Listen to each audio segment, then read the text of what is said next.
Hi, Brad Hirsch with CohnReznick and the national lead of our valuation practice. I'm here today with someone who truly doesn't need an introduction, but we're going to give it anyways. David Stearns, president of baseball operations for the New York Mets. How you doing? Thanks for coming down to Port St. Lucie. So we're here today as part of CohnReznick's Business of Sports series. I want to spend some time talking about some of the similarities that you go through in negotiating a contract to what we provide our clients on the transaction side. You guys just finished the series, The Pursuit. And so we sit here today on the heels of the signing of the largest contract in North American sports history. So not just baseball history, sports history. It's a $765 million 15-year contract. Can you talk a little bit about what made you do the transformative deal versus maybe just a smaller deal? It's so unique in our business in baseball to have the opportunity to bring in and competitively bid on a transformational type player. Generally in baseball, major league players become free agents when they're 29, 30, 31, 32 years old.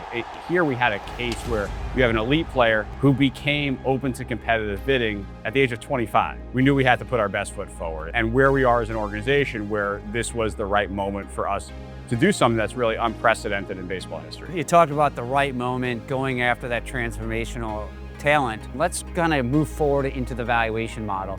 And that's something that I do specifically for CohnReznick is the valuation, helping clients figure out when we're looking at a transaction, what we should pay, what are the cash flows going to be. And so I would imagine that's something very similar that you do. There is some overlap between our two worlds in this space. Where we start is what are we trying to achieve? And what we're trying to achieve is wins. We're trying to win baseball games at the major league level, and we try to determine how many wins a player like Juan Soto is going to contribute to that. The most simple way is how many runs is a position player like Juan Soto going to add offensively, and how many runs is he going to prevent defensively. And then we look at what the market has paid for run value or win value over a period of time. We try to add in some business elements. How much is Juan Soto going to impact our ticket sales? How much is he going to impact sponsorship, brand value? And then we also recognize the uniqueness of the situation. When we're looking at a valuation model for a client, we're looking at, okay, what are the revenue synergies? And we're using a lot of data nowadays in our valuation models. How are you using data in analyzing players? Really, over the last probably decade or two, baseball has gone through an information resolution. We can say what percent likelihood a particular fielder has of making a catch and figure out what's going to happen in the future. And in addition, how can we help prescribe maybe how to help them get better? And maybe that's really where the real advancements are coming in baseball. A lot of predictive analytics. Exactly right. Right. You know, we talk about the uniqueness of the situation. One of the things you didn't mention is kind of the synergies. We certainly think there's that 1 + 1 = 3 scenario in terms of how we put a roster together, how our players interact with each other. Part of my job is to ensure that the rest of our roster and the rest of our players, especially our key leadership group, understand what we're trying to do in an off season. And so I'm constantly talking to other leaders like Francisco Lindor, Brandon Nimmo, and their input helps me understand how they're viewing our organization, gives me insight into the clubhouse that I might not otherwise have, and helps me think about what priorities we need to have and how someone like Juan Soto may ultimately mesh with our organization. What I didn't hear you mention is the tax synergies in your valuation model, and it makes me think back to a contract that was signed a couple years ago with Shohei Ohtani. That raised a lot of questions about structuring a contract in a tax-efficient manner.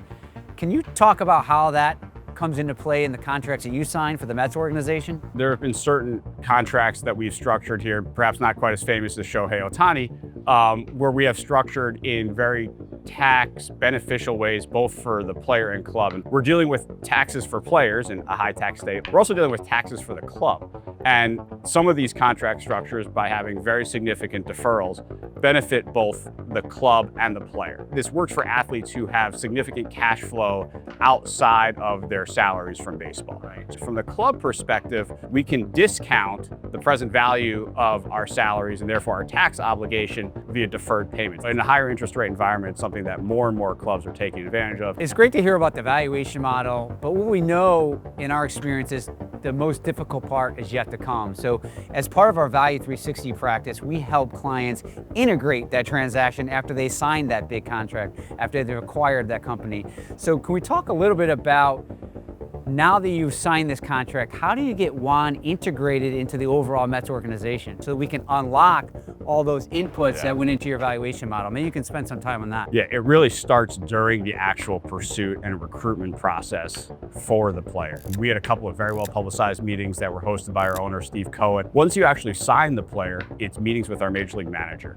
It's talking to our coaches. Then finally, once we get to a place like here in spring training, it's getting all of our leadership group together. And Juan has fit in seamlessly. And I think a lot of that is the preparation that goes in before he actually shows up, both from his standpoint and our standpoint. You talked a little bit about prepping the organization for Juan, and that's something we do a lot with our clients as well. You know, whether the transaction might be a IPO, there's a lot of things we do just to get the company ready, right? Are their financials in order? Do they have the systems in place to produce the financials they need? Part of it are things that we can control in the, let's say, weeks and months leading up to the pursuit.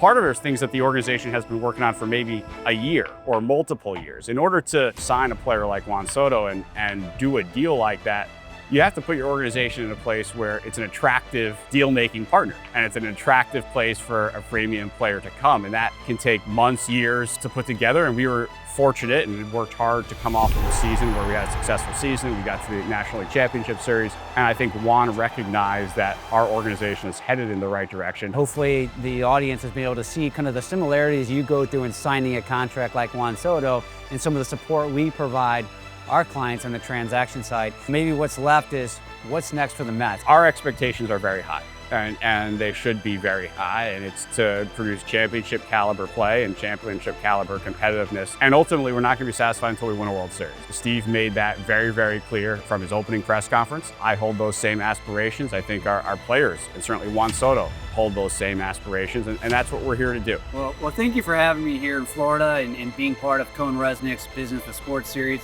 It's been a pleasure. My pleasure. Thanks a lot for coming down. Yeah, thank you. Thank you.